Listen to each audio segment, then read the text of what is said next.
आज हमें शायद पोटेंशियोमीटर स्टार्ट करना है ना। मीटर ब्रिज हो गया है, अब हम पोटेंशियोमीटर पे चलते हैं।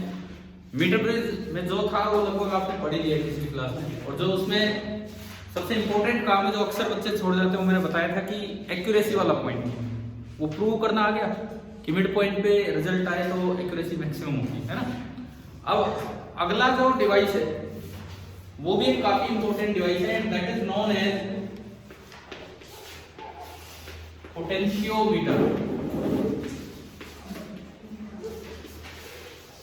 जब भी मीटर किसी और चीज के साथ जुड़ के आए तो स्पेलिंग होती है TER, खाली मीटर लिखा हो तो TR, है ना। ये पोटेंशियोमीटर भी आपने शायद लैब में देख लिया हो। किस तरह की डिवाइस है पोटेंशियोमीटर? एक वही वुडन बोर्ड होता है, उस पे एक नहीं 4-5 वायर होती है, सीरीज में लगी होती है, पैरेलल में? सीरीज में। मैं बताता हूँ कैसे, हम इधर देखिए। एक वायर ये है, चलो मैं थोड़ा सा कंस्ट्रक्शन पॉइंट ऑफ व्यू से आपको अरेंजमेंट समझाता हूँ पहले। ये मान लो कोई वुडन बोर्ड है,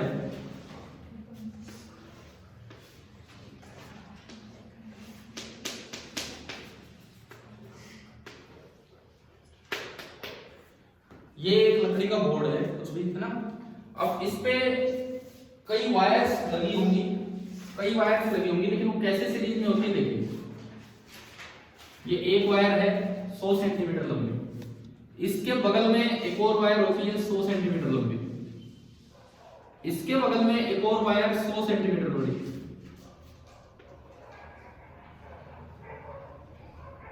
और इनको सीरीज में कैसे जोड़ा जाता है? बीच बीच में thick connecting copper strips fix होते हैं बोर्ड में, ये इधर।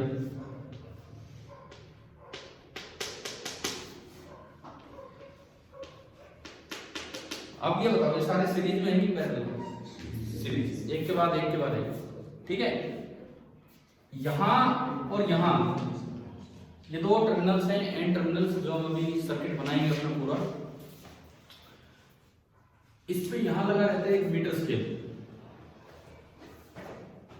जहां से वायर स्टार्ट होनी वहां से 0 सेंटीमीटर मार्क से लेके और ये 100 सेंटीमीटर मार्क, इस तरह का मीटर स्केल है, ठीक है। साइड में बनाना होता है आपको ड्राइविंग सर्किट, ये खुद बनाना होता है लैब में, जब आप यूज करेंगे खुद ही ये बनाना होता है ड्राइविंग सर्किट। इसमें क्या होता है, एक बैटरी, स्विच भी आप दिखा सकते हैं, और एक कोई वेरिएबल रेजिस्टेंस, और ये यहां क्यों करेंगे। अब फिलहाल जो आपने ड्राइविंग सर्किट बनाया, मान लो मैं इस टर्मिनल को नाम दूं A और इसको B, तो जिस तरह मैंने बैटरी लगाई है, A तो हाई पोटेंशियल एंड है और B आपका लो पोटेंशियल एंड, ठीक है। A high potential, B low potential. अब अगर मैं बाहर का कोई सर्किट बनाऊं कि इसका काम क्या है, ये चीज हमें समझ आए, तो उसके लिए हम क्या करते हैं, कोई एक्सटर्नल कोई भी डिवाइस है, जैसे कोई रजिस्टर है, सपोज इसमें से करंट जा रहा था I, तो इसके थ्रू कुछ पोटेंशियल डिफरेंस होगा। मान लो इसका ये एंड है X और ये एंड है Y, बाहर का जो पोटेंशियल डिफरेंस है Vx माइनस Vy, जो कि कितना है फिलहाल I into R, और हमारा काम है इसको मेजर करना। इस Vx माइनस Vy को हम मेजर करना चाह रहे हैं कि भाई कितना होगा। आमतौर पे तो वोल्टमीटर यूज किया जाता है इस काम के लिए, लेकिन वोल्टमीटर की एक कमी है, कोई भी वोल्टमीटर लगाओगे ना, इनफाइनाइट वोल्टमीटर, इनफाइनाइट रेजिस्टेंस का तो होता ही नहीं, वो तो हम कहने की बात है भाई, आइडियल कुछ फाइनाइट रेजिस्टेंस होगा। तो करंट जा रहा था I, तो असल ड्रॉप तो था I into R, लेकिन जैसे वोल्टमीटर पैरेलल में कनेक्ट करोगे, कुछ पार्ट करंट का उधर चला जाएगा, तो असल में जब करंट उसमें फ्लो करेगा मेजरमेंट के दौरान, तो थोड़ा कम हो जाएगा। मान लो 10 मिली एम्पियर जा रहा था, 1 मिली एम्पियर उधर निकल गया कनेक्ट करने में, तो इधर तो कितना बचा 9। तो अब जो रीडिंग वो दिखाएगा वो तो 9 into R को मेजर करेगा, जबकि हम मेजर कितना करना चाह रहे थे 10 into R। तो अगर पूछा जाए पोटेंशियोमीटर क्या है, it is an ideal voltmeter. Potentiometer is an ideal voltmeter, मतलब जो बैलेंस, मतलब बैलेंस पॉइंट इस तरह से लाएगा कि वो करंट अपनी तरफ लिए बिना एग्जैक्ट क्या बता देगा आपको, पोटेंशियल डिफरेंस। कोई भी वोल्टमीटर ऐसे काम नहीं करता कि जो करंट ना ले और फिर भी रीडिंग दे दे, लेकिन ये काम करेगा। कैसे, अब सुनो। आपको इसके दो टर्मिनल बनाने होते हैं। दो टर्मिनल कौन कौन से? एक तो ये हाई पोटेंशियल एंड डायरेक्ट निकाल दो, एक तो ये हाई पोटेंशियल एंड डायरेक्ट निकाल दो, ठीक है। कितने बच्चों ने लैब में पोटेंशियोमीटर वाला एक्सपेरिमेंट किया है? कनेक्शंस करने सीखे हैं। कनेक्शंस क्या होता है, अक्सर लैब में एक और कमी ये रह जाती है, पहले से ही सेटअप तैयार करके रखा रहता है, कभी कोई सेक्शन आएगा, आओ भाई देख लो ये रीडिंग टच टच और इस तरह से रीडिंग, उससे नहीं, कनेक्शन आप करोगे तो उससे ज्यादा क्लियर होता है कि क्या है। तो मैं पूछता हूँ कितने बच्चों ने कनेक्शंस किए अपने आप? किए? ठीक है। कहाँ स्कूल जा रहे हो क्या अभी आजकल? ठीक है। देखो अब बाकी सब और कोई नहीं कर रहे हो? करवाता नहीं कोई, करने की कभी कोशिश की है हमने? अच्छा ठीक है, कोई नहीं, हमने नहीं करवाया ना। इधर देखिए अभी क्या है, किस तरह से होता है। दूसरा एंड कैसे निकलते हैं, यहां से कोई जो कि, ठीक है, इसको वायर पे अलग अलग जगह टच करके देखना होगा। एंड ये क्या है, गैल्वेनोमीटर, और इसको यहां टच कर दिया और इसको यहां। This two are the terminals of potentiometer. ये जो दो हैं ये आपके पोटेंशियोमीटर के टर्मिनल्स हैं, ठीक है। उसके बाद देखो, उसके बाद इतना होने के बाद अब मेरा टारगेट है ये मेजर करना, ये मैं यहां से कैसे मेजर करूंगा? तो इसका तरीका क्या है? क्या ये दोनों कनेक्टिंग वायर से जुड़े ना, कनेक्टिंग वायर से। कनेक्टिंग वायर पे तो दोनों टर्मिनल्स का पोटेंशियल सेम होगा। इट मींस यहां बीच में कुछ भी नहीं है, तो Vx that is equal to Va। Clear? Vx is equal to simply equal to Va। अब आप इधर आओ, गैल्वेनोमीटर में ध्यान रखो, और जब बैलेंस हो जाए, मतलब Ig कितना हो जाए? 0, वहां रुक जाओ। Ig जब 0 होगा तो इसमें करंट ही नहीं जा रहा, तो Vy और Vj भी इक्वल हो जाएगा। यहां से आपको पता लगा कि Vy is equal to Vj। आपको मेजर क्या करना है? Vx माइनस Vy, घटा दो इनको। तो यहां से अगर आप देखते हैं तो Vx minus Vy is coming out to be Va minus Vj। क्या कोई करंट नीचे लिया है? बैलेंस पड़ा है तो क्या कोई करंट नीचे लिया है? नहीं। और ऐसा हो नहीं सकता कि एक साइड से आता रहे उधर से ना जाए, ऐसा इम्पॉसिबल। यहां से करंट नहीं आया या नहीं गया तो यहां से भी नहीं जा सकता। समझ आ गई? ऐसा नहीं हो सकता ऊपर एक अलग सर्किट है, नीचे एक अलग सर्किट है, और एक वायर ज्वाइन कर दो और करंट आ जाए, वो तो कोई लूप ही बनेगा, ठीक है। तो जब इसमें करंट नहीं जा रहा, इसमें नहीं जा रहा, तो मतलब पूरा आई करंट इसमें से गया है। अगर आप ये रीड कर पाओ तो क्या आपने एग्जैक्ट पोटेंशियल डिफरेंस बता दिया कि नहीं? बता दिया। अब ये Va माइनस Vj कैसे निकलता है? Va माइनस Vj कैसे निकलता है वो सुनिए, मुझे तो ये निकालना है। यहां पे एक टर्म होती है जिसको बोलते हैं पोटेंशियल ग्रेडियंट। एक टर्म होती है जिसको बोलते हैं पोटेंशियल ग्रेडियंट। पोटेंशियल ग्रेडियंट का मतलब है potential difference per unit length. ये हाई पोटेंशियल एंड है और ये लो पोटेंशियल। पोटेंशियल ग्रेडियंट को डिनोट करते हैं K से, और इसका मतलब है total Va minus Vb upon total length. Total length होगी 100 400 सेंटीमीटर। क्लियर है? क्लियर है ये चीज? अब मुझे ये भी पता है कि भाई आप कितना पोटेंशियल डिफरेंस यहां पहुंचा है, मुझे टोटल लेंथ भी पता है, तो क्या K आ गया कि नहीं आया आपके पास? आ गया, ठीक है।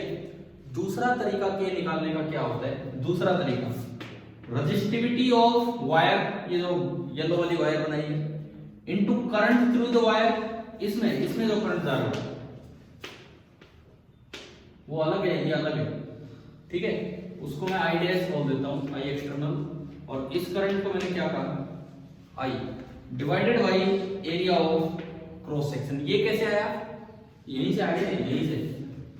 कैसे आया सुनो, मान लो पूरी वायर की रेजिस्टेंस कैपिटल R है, तो Va माइनस Vb को मैं I इंटू R लिख सकता हूं। अगर पूरी वायर की रेजिस्टेंस कैपिटल R है और करंट आई जा रहा है, तो क्या Va माइनस Vb को हम I इंटू R लिख सकते हैं? लिख सकते हैं। R क्या होगा इसका? Rho into total length upon area, और टोटल लेंथ के नीचे तो लेंथ है, लेंथ से लेंथ कट जाएगा, तो रो बाई ए बचेगा, और I ए था पहले, तो ये क्या आ गया? रो I अपॉन ए। इस टर्म को बोलते हैं पोटेंशियल ग्रेडियंट, मतलब potential difference per unit length. अच्छा, आप बैलेंसिंग लेंथ यहां से रीड कर लो स्केल से। जैसे पहली ही वायर पे बैलेंसिंग आ जाए, फर्स्ट वायर पे बैलेंसिंग आ जाए मान लो 20 सेंटीमीटर, तो एल हो गया 20 सेंटीमीटर। सेकंड पे इधर जाके आए तो 100 तो पूरी वो, और मान लो 25 ही तो 125। थर्ड पे आए तो 200 से कुछ ज्यादा। समझ गए हो ना कैसे रीड करना है? ये तो हमें रीडिंग ले लेनी है। अब मैं सीधा लिख सकता हूं VA minus VJ is equal to unit length पे कितना पोटेंशियल डिफरेंस है K, तो L लेंथ पे कितना होगा K into L, K into L। समझ आ गया? ये आपने इसमें पुट कर दिया यहाँ पे। कौन सा? ये तो बैलेंसिंग लेंथ वाला L है और ये टोटल लेंथ है। ये तो टोटल लेंथ वाला L है और ये वो बैलेंसिंग लेंथ वाला L है कि आपने कहा है इसको बैलेंस करो। क्या ये समझ आ गया?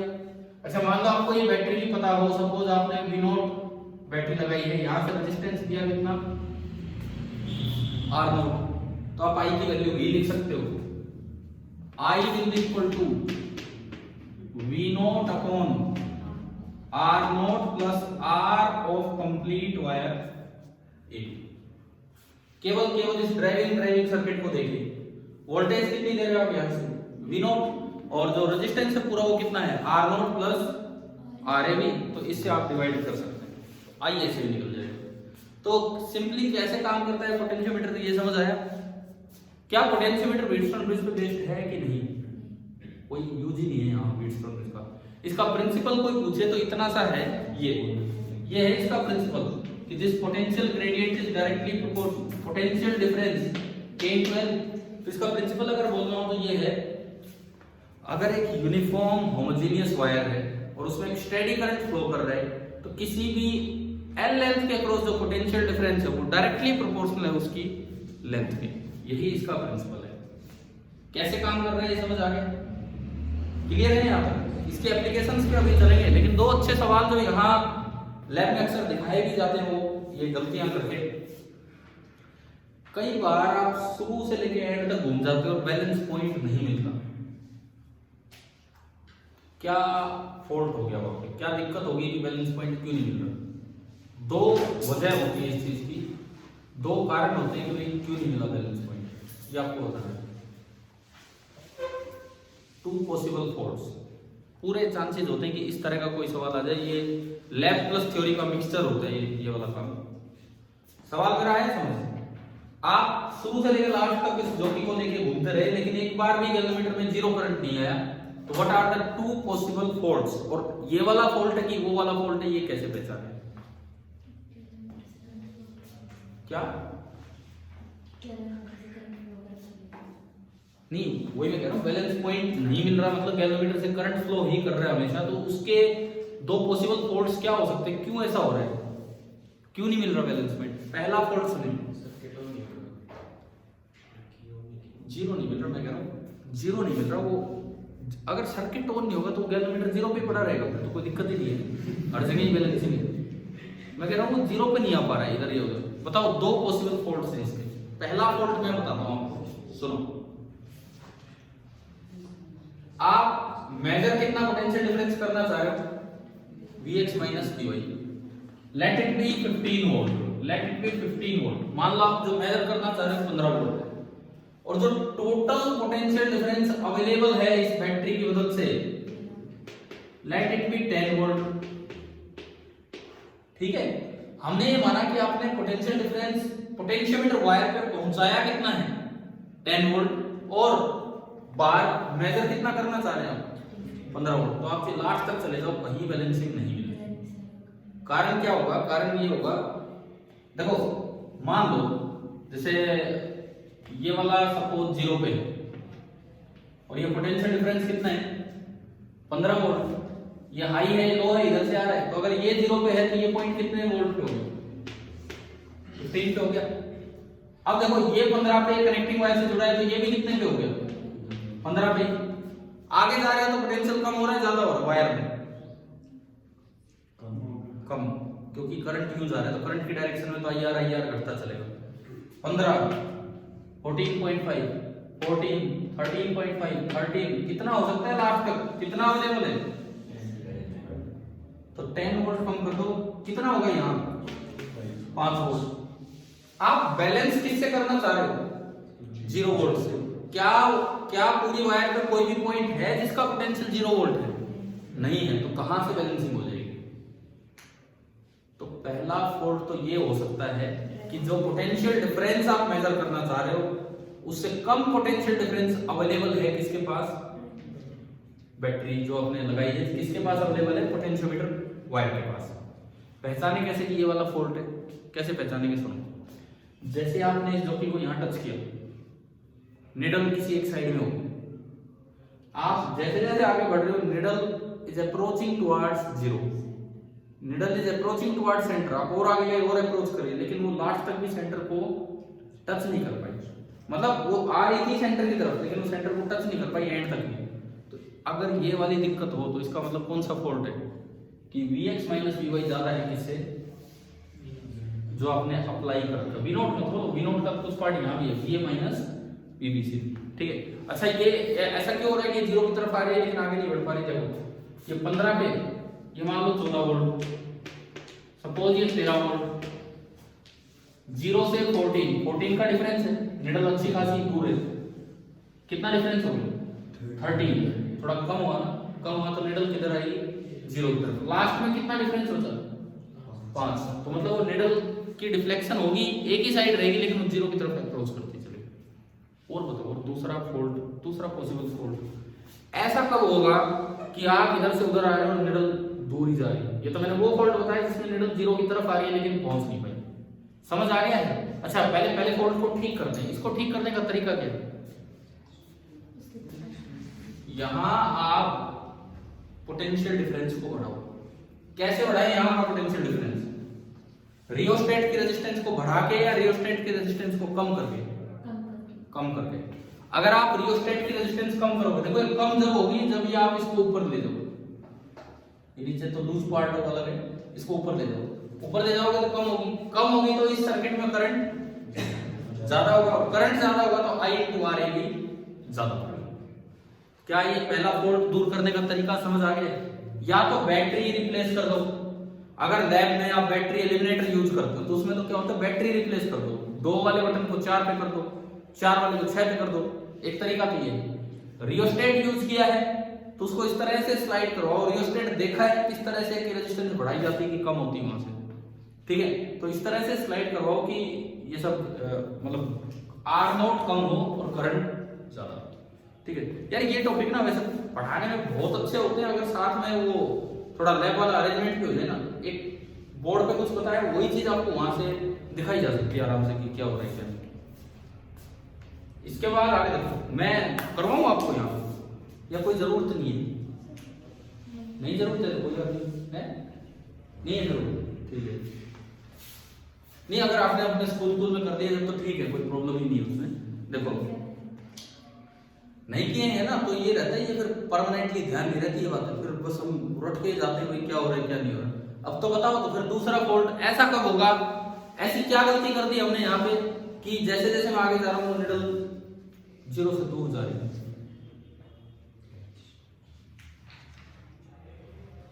बताओ। अच्छा, निडल 0 से दूर कब जाएगी ये सोचिए। आपने इसको यहां टच किया, कुछ पोटेंशियल डिफरेंस था, थोड़ा आगे टच करोगे और निडल 0 से दूर जा रही है तो पोटेंशियल डिफरेंस बढ़ेगा कि कम होगा? बढ़ेगा ना, बिल्कुल बढ़ेगा। लेकिन इस वायर पे तो कम ही होगा, इस वायर पे तो कम ही हो रहा है। तो 15 के बाद 14 13 ये तो ऐसे है ना, आपने बैटरी ऐसे लगा रखी है। इसका मतलब ये जो करंट है ना, ये गलती से इधर आ रहा है, ये करंट ऐसे आ रहा था और आपने कनेक्शन यही कर दिया जो है। अब बाहर देखें तो ये पोटेंशियल हाई है और ये लो है। आपने पहली गलती ठीक कर दी। यहाँ कितना अवेलेबल है? 10। मान लो इसको बढ़ा के आपने 20 कर दिया, क्या 15 वोल्ट बैलेंस हो सकता है? हो सकता है। ठीक है, ये 0 पे है और ये प्लस ये माइनस, तो ये कितने पे हो गया? -15 पे। ये -15 पे तो ये वाला भी -15 हो गया। कितना पोटेंशियल डिफरेंस अवेलेबल है यहाँ? 20। ये हाई है, ये लो तो -15 तो आई है, तो इसमें 20 और घटा दो तो ये कितना हो गया? -35। अब देखो इस वायर पे यहाँ -15, यहाँ मान लो -20, आगे और गए -25, समझ रहे हो ना? इस तरह ही तो चलेगा। कहां तक जाना है? -35 तक। अब देखिए आपने ये जो कि यहाँ टच किया -15 पे, 0 से -15 कितना गैप है? 15 का। फिर 0 से -20 20 का, 0 से -25, तो पोटेंशियल डिफरेंस बढ़ता जा रहा है कम हो रहा है? बढ़ रहा है। तो निडल 0 की तरफ आएगी या 0 से दूर? तो अगर निडल 0 से दूर जा रही है आगे बढ़ने पे, तो आपने क्या फोल्ड कर दिया? क्या फोल्ड कर दिया है आपने ना? आपने ये जो इसके टर्मिनल्स हैं वो उल्टे कनेक्ट कर रखे हैं। आपने इसका हाई पोटेंशियल एंड कनेक्ट कर दिया उसके लो पोटेंशियल एंड से, और इसका जो जोकी वाला एंड वो कनेक्ट कर दिया हाई पोटेंशियल एंड। तो मतलब हमें दो बातों का ध्यान रखना है। सबसे पहली बात, एक्सटर्नल सर्किट में हाई पोटेंशियल एंड को पहचाने, एक्सटर्नल सर्किट में हाई पोटेंशियल एंड को पहचाने और उस हाई पोटेंशियल एंड को हाई पोटेंशियल एंड से ही कनेक्ट करें, लो को जोकी वाले एंड से। दूसरी, जितना पोटेंशियल डिफरेंस आप मेजर करना चाहते हो उससे ज्यादा अवेलेबल करके रखो किसके पास? पोटेंशियोमीटर वायर के पास। तभी जाके आपको बैलेंसिंग मिलेगी। नहीं तो दो तरह के फॉल्ट हो सकते हैं। कैसे होंगे, कैसे पहचाने, क्या वो सारी बातें आपको क्लियर होगी? क्लियर है ना सभी को भी? ठीक है, ये तो हुआ पोटेंशियोमीटर में बैलेंसिंग वाला काम। ठीक है, अब यहाँ पे वैसे ही आ जाए एग्जाम में कि भाई write the two necessary conditions to obtain the balance point in potentiometer. तो क्या है दो नेसेसरी कंडीशन? पहली बात, the potential difference measured should be less than the potential difference available across the potentiometer wire. दूसरी बात, high potential end of potentiometer wire should be connected to high potential end of external circuit, नहीं तो fault आ गया। ठीक है, चलिए आगे इसमें। अब पोटेंशियोमीटर में बैलेंसिंग होगी, ये सब हुआ। अब बात यह है कि इसकी दो स्टैंडर्ड एप्लीकेशंस हैं जो दोनों आपके 12th में एक्सपेरिमेंट भी होते हैं। हम उन दो स्टैंडर्ड, हाँ कौन कौन से? तीन कौन से? एक तो रेजिस्टेंस में, ठीक है, और एक पोटेंशियल डिफरेंस निकालना है। पोटेंशियल डिफरेंस निकालने की ही वो एप्लीकेशंस है। पोटेंशियल डिफरेंस निकालने की ही दरअसल वो एप्लीकेशंस है और कुछ नहीं। ठीक है, दो अच्छी एप्लीकेशंस है, दोनों आपके लैब में एक्सपेरिमेंट भी होते हैं। तो अब हम वो करते हैं, करें स्टार्ट। पहली एप्लीकेशन है comparison of EMF of two real cells जिनकी कुछ इंटरनल रेजिस्टेंस भी होगी, लेकिन हम ना E1 जानते हैं, ना R1, ना E2 जानते हैं और ना R2। कंपेयर करने का मतलब है E1 by R1, E1 by E2 निकालना, रेशियो निकालना। ठीक है, करते हैं इसको स्टार्ट। मिटा दो ना ये वाला।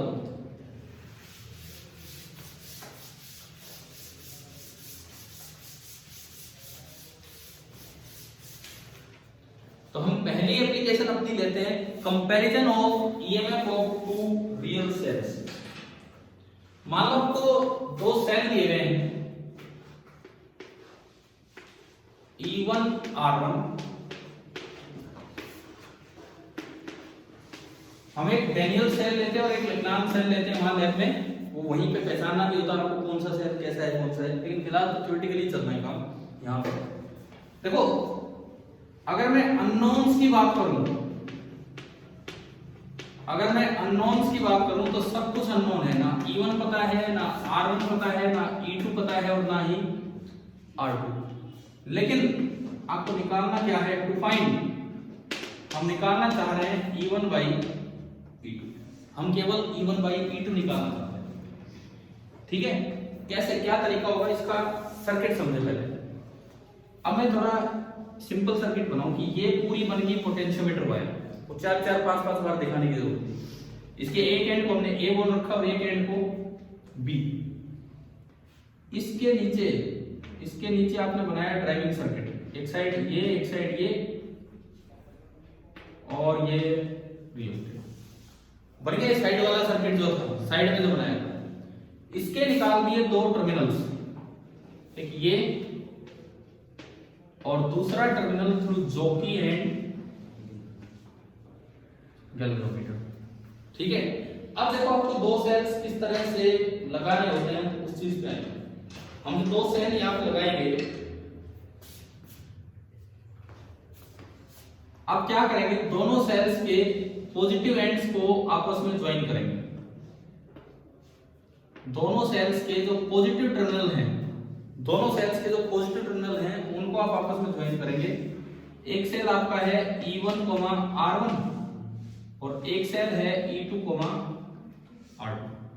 दोनों सेल्स के पॉजिटिव टर्मिनल ज्वाइन करके और उस एंड को आप कनेक्ट कर देंगे high potential end of potentiometer wire, जो अभी निकला था ये वाला एंड। क्लियर है चीज? यहां पे आप क्या करते हैं, एक स्विच यूज करेंगे। ये दूसरा जो एंड है ये लेके आएंगे एक स्विच में, एक 2 वे स्विच होता है, 2 वे स्विच। उसके बीच में ये पार्ट कनेक्ट कर देंगे। उसमें इधर भी की इंसर्ट हो सकती है, इधर भी, उधर की इंसर्ट की तो ऊपर वाला कनेक्ट हो गया और इधर की इंसर्ट की तो नीचे वाला। समझ आ रहा है? 2 वे की होती है। आप इसको यूं दिखा सकते हैं कि भाई ये एंड यहां भी जा सकता है और ये एंड यहां भी जा सकता है। समझ गए हो कैसी की होती है? अगर देखियो आपने, सीधा होता है लेकिन उसमें प्लग की 2 होते हैं, बीच में एक टर्मिनल है वो यहां कनेक्ट किया, एक एंड इस पे एक एंड इस पे। अगर इधर वाली की इंसर्ट की तो वो कनेक्ट हो गया और इधर वाली की इंसर्ट की तो ये कनेक्ट हो गया। ठीक है, बन गया आपका सर्किट। अब ये कैसे कैसे काम करना है, मतलब बहुत सिंपल है इसका एक्सप्रेशन, बहुत ही सिंपल। मान लो सबसे पहले मैंने इसको नीचे कनेक्ट किया, सपोज सबसे पहले मैंने इसको नीचे कनेक्ट किया।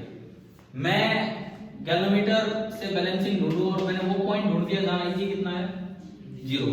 Late the balancing length be L1, let the balancing length be L1। अब देखो क्या E2 कनेक्टेड है? नहीं है। ऊपर ऊपर का तो सर्किट यही है। जब बैलेंसिंग हो जाती है तो क्या ऊपर से नीचे करंट आ सकता है? नहीं आ सकता। नीचे वाला करंट अपना ऊपर नीचे घूमेगा, ऊपर वाला करंट ऊपर। क्या ऊपर सर्किट बना है क्या? कोई भी बना ही नहीं है। तो क्या इस सेल में करंट जा रहा है? इस समय इस सेल में फिलहाल कोई करंट नहीं जा रहा है। समझ आ रहा है? देखो नीचे कर दिया आपने बैलेंसिंग, ऐसा हो नहीं सकता कि इधर इधर से आता रहे फिर उसको जाना पड़ता वापस। तो नीचे तो आपने कर दी बैलेंसिंग, ऊपर सर्किट ही कंप्लीट नहीं कर रखा, यानी कि E1 में से करंट ऊपर कितना है, 0। अगर एक सेल में से करंट फ्लो नहीं करता है तो हमने कुछ दिन पहले देखा भी था कि उसके पास जो टर्मिनल पोटेंशियल डिफरेंस है वो किसके बराबर हो जाता है, EMF के बराबर। किया ना उस दिन वो V पॉजिटिव V नेगेटिव वाला पॉइंट है ना।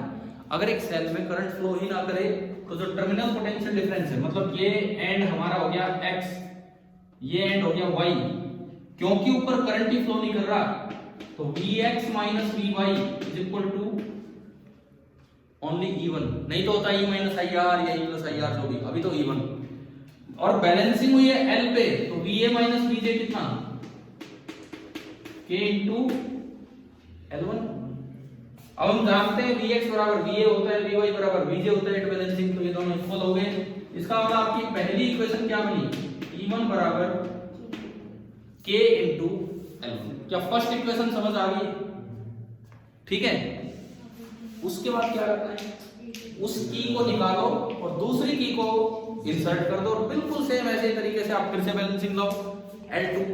L2 जो बैलेंस लेंथ होगी वो कम भी हो सकती है या फिर ज्यादा, तो डिपेंड करता है E1 बड़ा है कि E2। सिमिलरली आपको एक और इक्वेशन बनेगी E2 बराबर KL2 और हमें निकालना क्या है, कंपेयर करना है E1 बाई E2। K भी मुझे लिखना कोई दिक्कत ही नहीं है, डिवाइड कर दो। आपने डिवाइड किया तो E1 बाई E2 बराबर कितना हो गया, ये लो भाई, ये काम हो गया। डायरेक्ट न्यूमेरिकल क्या आता है इन चीजों पे, डायरेक्ट कंपैरिजन ऑफ ईएमएफ आ गया। अब कई बार क्या होता है, जैसे यूं आ जाए कि अननोन ईएमएफ निकाले कैसे, ये तो कंपेयर किया, निकाले कैसे, तो आप बोल दो इनमें से कोई एक स्टैंडर्ड सेल ले लो। स्टैंडर्ड सेल मतलब जिसका ईएमएफ हमें पहले से पता हो, स्टैंडर्ड सेल ले लीजिए तो E1 बाई E2 आ गया, उसकी वैल्यू पुट कर दो, उससे दूसरा निकल आएगा। तो ये सेम एप्लीकेशन है, चाहे तो आप कंपैरिजन बोल लीजिए, चाहे आप ये बोलिए कि किसी अननोन सेल का ईएमएफ निकालना है, ठीक है। तो एक नोन ले लीजिए, एक अननोन, उससे हो जाएगा। क्या R1 R2 ने कोई दिक्कत दी हमें, यहाँ कोई प्रॉब्लम ही नहीं है R1 R2 से, ठीक है। ये है इसकी पहली एप्लीकेशन। अब दूसरी एप्लीकेशन क्या है, internal resistance small r measure करना। देखो डायरेक्ट न्यूमेरिकल आते हैं, कॉम्पिटिटिव एग्जाम्स में भी आते हैं, तो हमें याद होना चाहिए। करें हम सेकंड स्टार्ट, अगर थोड़ा बहुत हल्का फुल्का नोट करना हो आप कर दिया करो, नहीं तो हम सेकंड पे जा ही रहे। दूसरी आपकी एप्लीकेशन है कंपैरिजन ना to determine the internal resistance of unknown cell. कोई भी सेल है उसका, ये ज्यादा इंपॉर्टेंट है, इसके आने के ज्यादा चांसेस है जो अभी हम कर रहे हैं। ठीक है, तो करूं या मैं रुकूं? अगर कोई ये लिख रहा है तो लिख रहे हो गया? ठीक है। सेकंड वन हम देखते हैं। इस बार हमें एक ही सेल दिया होगा, दूसरा सेल ही नहीं, और जिसका ईएमएफ है ई और इंटरनल रेजिस्टेंस कितना है आर, और दोनों अननोन है, ई भी अननोन है और ई भी अननोन है और आर भी अननोन है। लेकिन हम निकालना क्या चाहते हैं यहां से? आर। ई पढ़ा रहे, मुझे तो आर चाहिए, मुझे केवल आर चाहिए। अच्छा, अगर ई भी निकालना था तो अभी हमने पिछले में निकाल दिया, E1 बाई E2 निकाल के, और आप कोई स्टैंडर्ड लेके उससे कर लो। ठीक है, अब आर कैसे निकालें वो देखते हैं।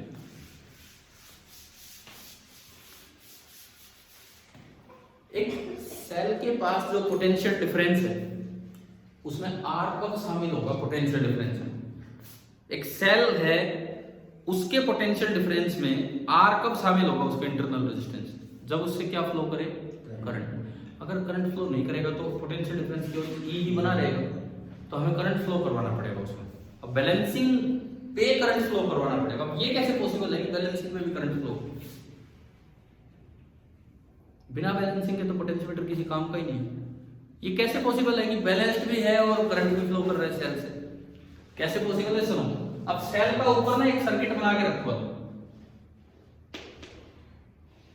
ये वो सेल लिया आपने ई आर, ठीक है, ऊपर एक पहले से ही एक सर्किट बना लिया जिसमें की लगा दी। ये कोई रेजिस्टेंस है जिसको मैं कैपिटल आर से डिनोट कर रहा हूं, एक्सटर्नल रेजिस्टेंस है। क्या मैंने अभी पोटेंशियोमीटर कनेक्ट किया है इसके साथ? नहीं। कैसे करें पोटेंशियोमीटर? बिल्कुल वैसे ही, ये पोटेंशियोमीटर वायर, ये पोटेंशियोमीटर वायर जिसको हम नाम दे रहे थे ए बी, ये बना उसका ड्राइविंग सर्किट, ये स्टेट और इसके थ्रू बन गया ये ड्राइविंग सर्किट। आप इसको ई नोट बोल रहे थे, इसको शायद आर नोट बोल रहे थे, जो भी था ये आपने बना दिया। अब बताओ मेरे को सर्किट बनाओ पूरा। इसके दो टर्मिनल निकलेंगे, एक तो हाई पोटेंशियल है, उसको तो पिछली बार की तरह हाई से कनेक्ट कर दो, और एक जॉकी एंड गैल्वेनोमीटर, पिछली बार तो उसको स्विच से लगाया था, इस बार उसको यहां लगा, इस बार उसको यहां लगा। बस बस बहुत है, इतना ही बहुत है, और इसी से इंटरनल रेजिस्टेंस निकल जाता है। अब दो केस, इस बार जो दो केस लेंगे, एक बार की को ऑन रखेंगे, एक बार की को ऑफ रखेंगे। मान लो मैं पहले की को ऑफ रखता हूं, सपोज सबसे पहले मैंने, क्या डायग्राम आ गया सभी को समझ? ये क्यों लगाया है ऊपर, इतना अरेंजमेंट क्यों किया? क्योंकि मुझे एक बार इसमें करंट फ्लो करवाना पड़ेगा ताकि स्मॉल आर वोल्टेज में शामिल हो। ठीक है, मैंने पहला केस लिया, पहला केस की ओपन, की ओपन करके मैंने बैलेंसिंग लेंथ निकाल ली, और सपोज ओपन जब की है तो बैलेंस लेंथ आ रही है L, जब की ओपन है तो बैलेंस लेंथ आई L, ये पॉइंट X, ये पॉइंट Y। अच्छा, जब बैलेंसिंग होगी, जब आपकी बैलेंसिंग ही हो गई है, तो क्या सेल का नीचे करंट आ सकता है? बताओ, नहीं। ऊपर की ओपन है तो क्या ऊपर करंट फ्लो कर रहा है? नहीं। तो क्या सेल में करंट फ्लो कर पाए कोई? और सेल में अगर करंट फ्लो नहीं कर पा तो उसके पास पोटेंशियल डिफरेंस कितना होता है? E। यानी कि इस समय ये पोटेंशियल डिफरेंस है E, और नीचे देखें, यहां से देखा Vx माइनस Vy कितना? E। यहां से देखा Vy माइनस Vj KL, और वो दोनों बराबर होते हैं बैलेंसिंग पे, यानी कि पहली इक्वेशन बनी E बराबर KL। फर्स्ट इक्वेशन आपकी बनी E बराबर K इंटू L। ठीक है, अब मुझे एक बात का आप जवाब दो, मैं तो, अब देखो पेपर में अगर ये आए ना भाई, कम से कम 2 बार डायग्राम बनाना चाहिए। ये एप्लीकेशन अगर आ जाए 2 से 3 नंबर में आ सकती है, तो कम से कम 2 बार डायग्राम बनाना चाहिए। न्यूमेरिकल आए आप डायरेक्ट करो बिना डायग्राम के, लेकिन थ्योरी में आ रहा है तो आपको करना होगा। एक बार हो गए, अगली बार फिर से क्या करेंगे आप? केस सेकंड, ये तो था कि ओपन, अब मैं लूंगा की क्लोज्ड, उसका डायग्राम क्या होगा, यहां डॉट लगेगा। आप एक और बनाओ, अपने आप बनाओ क्या क्या चेंजेस हो। की क्लोज का डायग्राम बना के दिखाओ मुझे कि क्या क्या चेंजेस होंगे, क्या क्या इस पे करना है।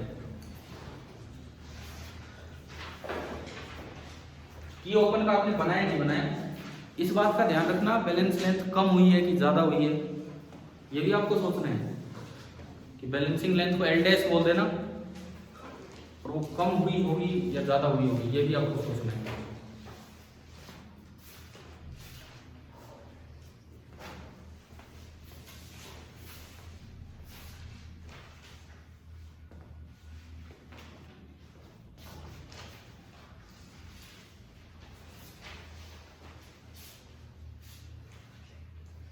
ये पहले वाला में है।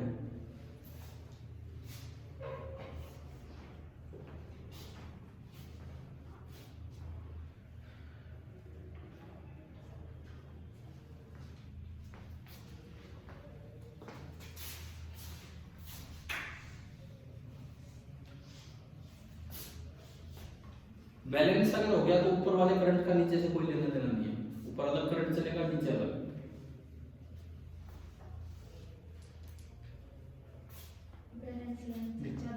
ना इधर काम नहीं आएगा, थोड़ी करंट की डायरेक्शन से दिखाओ, ज्यादा नहीं होगी, कम होगी। देखो ये क्यों कम होगी, इधर सुनो मैं इसमें बताता हूँ। जैसे ही कनेक्ट किया बैलेंस हो गया, इस लूप में बताओ करंट क्लॉकवाइज चलेगा कि एंटी क्लॉकवाइज, यूं चलेगा। बैलेंसिंग होगी तो नीचे तो कोई मतलब ही नहीं है, तो ये करंट यूं आएगा। अब यहां पोटेंशियल डिफरेंस E ना होके कितना होगा, तो थोड़ा कम हो गया ना, पहले E था अब थोड़ा कम हो गया, तो नीचे से बैलेंसिंग भी उतने के लिए करनी है, तो लेंथ कम होगी ज्यादा होगी, कम। तो अब नई बैलेंसिंग लेंथ में भी इधर आ गई, और इसको मैंने बोल दिया क्या, एल। पेपर में अगर आता है तो ढंग से बताइए, इसको थोड़ा तिरछा करके भी दिखाओ कि अभी लेंथ कम हुई है, या अलग से लिखो L is less than L. अब बताओ दूसरी इक्वेशन क्या बनेगी, V is equal to K. नहीं इस तरह की इक्वेशन, हाँ v की जगह क्या, E minus I R is equal to K into L dash, equation number 2। ठीक है, डिवाइड कर दो, 1 से 2 को डिवाइड करो, लेकिन मुझे स्मॉल r चाहिए only in terms of E, नहीं चाहिए मुझे E नहीं चाहिए, लेकिन डिवाइड करने से क्या E गायब हो रहा है, तो आपको करवाना है गायब। अब सुनो E अननोन है, एक मिनट, मुझे चाहिए small r in terms of L, L dash and R, capital R। करो एक बार क्या आता है, सेल वाला फॉर्मूला करो तो कुछ भी यहाँ पे ये लगा के दिखा दो।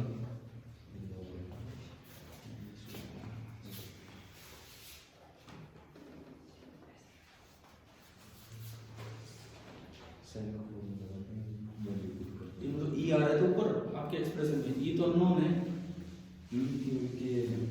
अच्छा ये रख लिया क्या, हाँ ठीक है, ये नीचे वाला फॉर्मूला आप दे रहे हो, हाँ ठीक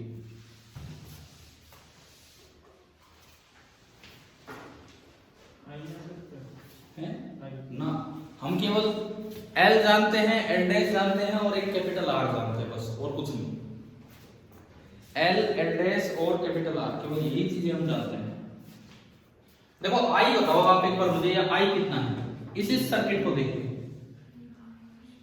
E upon R plus R है कि नहीं, ऊपर ऊपर अगर आप देखते हो, ऊपर ऊपर का करंट ऊपर, ये तो स्मॉल r और कैपिटल R सीरीज में हो गए, कैपिटल R और स्मॉल r, तो आई कितना बना, E upon R plus R, इसमें कोई डाउट हो गए। इस आई को यहां पुट कर लीजिए, आपकी जो इक्वेशन आई थी ना डिवाइड करके, इसमें आई ये पुट कीजिए, आपके डिवाइड करके इक्वेशन बनी थी E upon E minus I R that is equal to L upon L dash, लेकिन E अननोन है, मुझे E हटाना था, तो put I equal to E upon R plus R। जब आप I को यहां पुट करेंगे E upon R plus R और into small r that is equal to L upon L dash. अब करो थोड़ा सिंप्लीफाई यहां से, समझ तो आ रहा है ना कैसे हम कर रहे हैं? ठीक है, जस्ट उसकी वैल्यू पुट की है और कुछ नहीं। ई कॉमन आ गया, कट गया, आर प्लस आर एलसीएम बनेगा, ऊपर जाएगा और यहां बचेगा R plus R minus R, एक आर से एक आर कटेगा, तो ये आपकी इक्वेशन बनी capital R plus small R upon capital R that is equal to L upon L dash. अब इस कैपिटल आर से आप अलग अलग डिवाइड कर लो, कैपिटल आर से अलग अलग डिवाइड कर लीजिए, तो ये आ रहा है ये 1 plus R by R L by L dash, R by R is coming out to be L by L dash minus 1, और यहां से स्मॉल आर का एक्सप्रेशन आ गया L minus L dash upon L dash into R, L minus L dash upon L dash into R. केवल और केवल इस फॉर्मूले पे बहुत बार यार डायरेक्ट सवाल आते हैं, किसी भी एग्जाम में आ जाते हैं। पोटेंशियोमीटर पढ़ के गए और फॉर्मूला याद है तो ये सीधा आप अप्लाई कर सकते हो। और अगर कभी भूल जाओ एल माइनस एल डैश है कि एल डैश माइनस एल है, तो यूं याद रखो एल बड़ा है, बाद वाली लेंथ छोटी है, तो बड़े में से छोटा घटाना, ठीक है। तो क्या पोटेंशियोमीटर की दोनों एप्लीकेशंस क्लियर होगी? ये दोनों आपके 12th के एक्सपेरिमेंट भी होते हैं। पहले में हम ईएमएफ कंपेयर करते हैं, सर्किट बनाना ज्यादा इंपॉर्टेंट होता है, जो बच्चे खुद करें तो ज्यादा बेटर होता है, और दूसरे में ये अननोन रेजिस्टेंस कैलकुलेट करते हैं। दोनों मेथड से मिला के हमने एक अननोन सेल का ईएमएफ भी निकाल दिया और इंटरनल रेजिस्टेंस। पोटेंशियोमीटर ऑलमोस्ट आपका हो गया, बताओ समझ आ गया पोटेंशियोमीटर? अगर मैं एक बार शुरुआत से चलूं, definition, it is an ideal voltmeter which measures exact potential difference across 2 points in an external circuit without drawing any current from the circuit। बिना करंट लिए भी ये exact potential difference दे रहे हैं, ठीक है। Principle, if a steady current flows across a uniform and homogeneous wire, then potential difference across any length of the wire is directly proportional to that length। समझ गए? Construction part मैंने आपको अलग से वो बोर्ड सा बना के दिखा दिया था, है ना। वर्किंग में हमने समझ लिया किस तरह काम करता है, और दो जरूरी कंडीशंस आपको शायद याद रखनी होगी, आगे समझ। अगर आपने जो पोटेंशियल डिफरेंस मेजर करना उससे कम लगा रखा है वायर के पास, तो दिक्कत क्या होगी, वो जीरो की तरफ तो आएगा, आप सही जा रहे हो, लेकिन वो जीरो को टच नहीं करेगा, ठीक है। दूसरा, अगर उल्टे लगा दिए, हाई पोटेंशियल एंड को बाहर वाले हाई से लगाने, लो को लो से, अगर उल्टे लगा दिए तो जैसे आप आगे बढ़ोगे वो जीरो से दूर ही जाएगी। तो जब भी आप एक्सपेरिमेंट स्टार्ट करो ना, तो एक चीज बताई जाती है शुरुआत में, जॉकी को एक बार ए पे टच करो और एक बार बी पे, दोनों बार अलग अलग डायरेक्शन में निडल जानी चाहिए। अगर दोनों बार एक ही डायरेक्शन में गई तो इसका मतलब कोई ना कोई फॉल्ट है। अगर दोनों बार एक ही डायरेक्शन में गई लेकिन पहले ज्यादा दूर थी जीरो से और एंड में कम दूर है, तो कौन सा फॉल्ट है? पहले वाला फॉल्ट, पहले वाला फॉल्ट। फिर तो आपको रियोस्टेट जो था उसकी रेजिस्टेंस को कम करना होगा, वो फॉल्ट को दूर करना होगा। अगर पहले एंड पे थोड़ी दूर थी निडल और दूसरे एंड पे गए तो बहुत दूर चली गई, तो कौन सा फॉल्ट है? सेकंड वाला फॉल्ट, और उसमें आपको कनेक्शंस इंटरचेंज करने हैं। समझ आ गई? ठीक है। अब कभी कोई आपसे यूं पूछे कि आपको एक्सपेरिमेंटली पोटेंशियल ग्रेडियंट निकालना है, अच्छा ये फॉर्मूला याद रखना, के का फॉर्मूला जो है पोटेंशियल ग्रेडियंट का, VA minus VB upon total length, या फिर rho resistivity of the wire, current through that wire upon area of cross section of the wire. लेकिन इन फॉर्मूलों को छोड़ो, अगर आपको के एक्सपेरिमेंटली डिटरमाइन करना हो तो उसका क्या तरीका होता है? इसको बोल देते हैं कैलिब्रेशन ऑफ पोटेंशियोमीटर। कैलिब्रेशन मतलब कैलिब्रेट करना, मतलब उसके कुछ वैल्यूज निकालना, जैसे हम के निकाल रहे हैं, तो ये कैलिब्रेशन हम कैसे निकालें पोटेंशियोमीटर, मतलब उसको कैलिब्रेट कैसे करें, मींस के कैसे निकालें, बताओ आप कैसे भी सोच के, थोड़ा जोर से, सुना ही नहीं है मैं तो कुछ। अननोन के है किसी पोटेंशियोमीटर में, एक्सपेरिमेंटली वो के कैसे निकालें? ये आ सकते हैं ऐसे ही सवाल बन के, बताओ कैसे? V निकालना फिर वो लेंथ मेजर करेंगे उससे, नहीं वो नहीं, एक और मतलब जो ये एप्लीकेशन भी इस तरह से, सुनो आप एक स्टैंडर्ड सेल यूज कीजिए, आप एक स्टैंडर्ड सेल यूज कीजिए। स्टैंडर्ड सेल क्या होता है? जिसका ईएमएफ हमें पता हो, और केवल एक सेल ऊपर लगा दीजिए, इसको हटाते हैं। ये कर लिया नोट जिसने भी करना है, हो गया है ना ये? ठीक है, आप एक सेल यूज कीजिए, बस एक, और इसमें जो ई है वो नॉन नहीं है, बल्कि वो ना अननोन नहीं है, बल्कि वो नॉन है, पहले से हमें पता है। अब कुछ भी तो नहीं करना, बैलेंसिंग ढूंढो, बैलेंसिंग लेंथ तो आराम से मिल जाएगी। हो गया बैलेंस? क्या बैलेंस होने के ऊपर कोई सर्किट पूरा है? नहीं है ना, तो ऊपर से तो पोटेंशियल डिफरेंस कितना होगा? ई। नीचे KL, और हम जानते हैं Vx बराबर Va होता है, बैलेंसिंग पे Vy बराबर Vj होता है। इट मींस क्या इक्वेशन बनी? बैलेंस लेंथ आपने मेजर की है, क्या ई आपको पता था? बिल्कुल पता था। यहाँ से के कितना आ गया? E Y. ये आप इस तरह से आप एक्सपेरिमेंटली के डिटरमाइन कर सकते हैं, मतलब बिना किसी फॉर्मूले के, इस तरह से। क्या समझ आया कैसे डिटरमाइन करना है? ठीक है। कोई सोचे यार सेल नहीं है मेरे पास, स्टैंडर्ड सेल, कोई बात नहीं भाई, लैब में बैटरी एलिमिनेटर तो होते हैं, उनमें तो बड़ा क्लियर दिखा रहता है 2 वोल्ट 4 वोल्ट 6 वोल्ट, वो लगा दो यहाँ एक और, एक तो यहाँ यूज कर रखा आपने, एक वहाँ यूज कर दो। समझ में आए? क्लियर है किस तरह से करना है? अच्छा, ये पूछा जाए, जो छोटे छोटे सवाल इनके बनते हैं वही मैं आपसे पूछ रहा हूँ, कौन सा पोटेंशियोमीटर ज्यादा सेंसिटिव है? एक वो जिसका के पोटेंशियल ग्रेडियंट कम है, या वो जिसका पोटेंशियल ग्रेडियंट ज्यादा है? ये दोनों जवाब आ गए। तो नहीं, मेरा सवाल बस इतना सा है, कौन सा पोटेंशियोमीटर ज्यादा सेंसिटिव है? एक वो जिसका के कम है और एक वो जिसका के ज्यादा है। आप डायरेक्ट इतनी जल्दी जवाब आता भी नहीं, आप थोड़ा कॉपी पेन का यूज करके अपने देख भी लिया करो, सोचा करो क्या है क्या नहीं। कम वाला क्या लॉजिक है इसके पीछे? लेंथ ज्यादा होगी मतलब मोर सेंसिटिव का मतलब पता है क्या है? मोर सेंसिटिव, सुनो पहले सुनो इधर। हाँ जी, कर रहे हो आप, ट्राई कर रहे हो क्या? अच्छा, बीच में अपने और कुछ पढ़ने लगे। अरे इधर रहो ना क्लास में, इधर सुनो। कौन सा पोटेंशियोमीटर ज्यादा सेंसिटिव है बताना? एक वो जो 0.1 वोल्ट को भी मेजर कर रहे हैं, और एक वो जो 1 वोल्ट से नीचे मेजर नहीं कर रहे हैं। 0.1 मींस जो ज्यादा छोटे पोटेंशियल डिफरेंस मेजर कर देगा वो ज्यादा सेंसिटिव है। सेंसिटिव मतलब 0.1 आते ही वो तो रीडिंग दे रहे हैं, है ना, और एक ऐसा है उसके कोई फर्क नहीं पड़ रहा थोड़े बहुत तक, तो इस तरह का काम। 0.1 को रीड कब करेगा? यहां अपनी लिमिटेशन है भाई, मान लो स्मॉल से स्मॉल लेंथ में कितनी रीड कर पा रहा हूं? स्मॉल से स्मॉल लेंथ में कितनी रीड कर पा रहा हूं? 1 सेंटीमीटर। अब जो v आपने बैलेंस किया उसका फॉर्मूला क्या है? k × l। जो स्मॉल से स्मॉल लेंथ आप मेजर कर पा रहे हो तो फिक्स है, कितनी?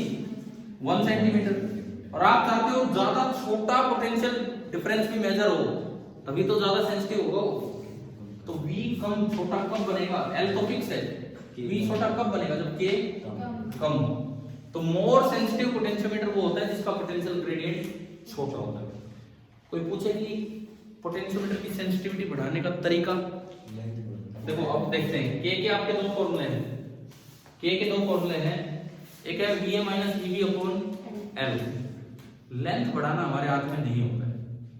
अरे वो पोटेंशियोमीटर बने बनाए आते हैं हमारे पास मार्केट से, 400 का है, तो 400 में रुपए नहीं बोल रहा हूँ, 400 का है मतलब 400 सेंटीमीटर लेंथ का है, तो फिक्स है, हम कैसे उसमें ऐड करें? वो तो बना बनाया ही है।